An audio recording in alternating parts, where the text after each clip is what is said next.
This is Scott the Fix-It Guy. We're going to deal today with a LG washing machine, front-loading machine that tends to dance around the floor during the spin cycle.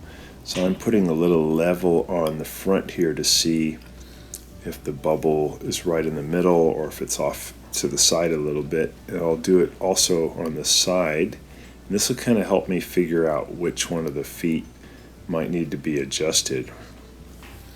The little legs or little feet underneath can be easily adjusted. Usually you can just adjust the front two to get the machine balanced. And if the bubble's right in the middle, you know you have it correct. If it's off to one side, you may have to either raise or lower these little legs.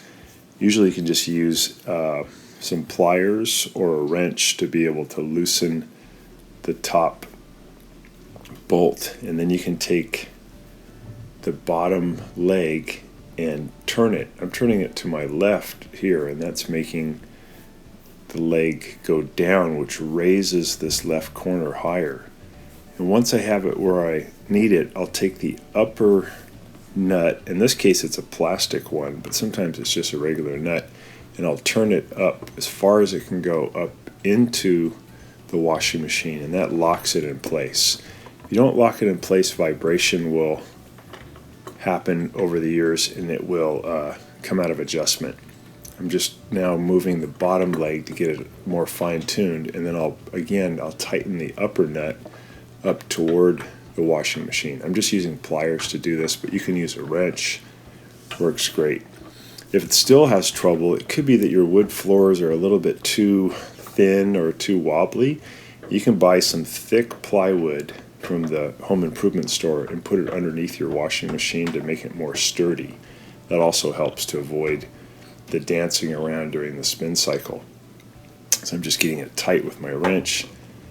I'm using adjustable pliers here, and then I'm going to do also the right side, and then I'll keep going up and checking with my level until I can get that bubble right in the middle, both at the front of the washing machine and on the side of the washing machine. Sometimes you have to adjust the back feet, but usually you can do enough with the front feet to get it where you want it. So now it's right in the middle on that plane, it's right in the middle on that plane, and on that plane, and that should stop that dancing around during the spin cycle. And again, if that doesn't help, I would buy some thick plywood and put that underneath.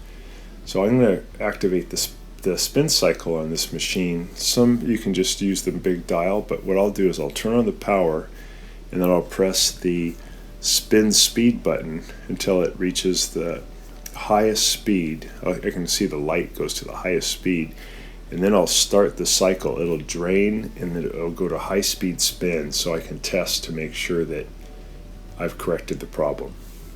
You just got to play with it a little bit until you get it very level, and that should get rid of the problem of the machine dancing around the floor and creating a huge amount of noise. The best thing is to have these on a concrete floor, but if it's a wood floor, again, you may want to bolster it with some plywood. So now we're going to let it spin, and it's spinning a lot better, so that cured the problem. And thanks so much for watching, and please subscribe when you get a chance.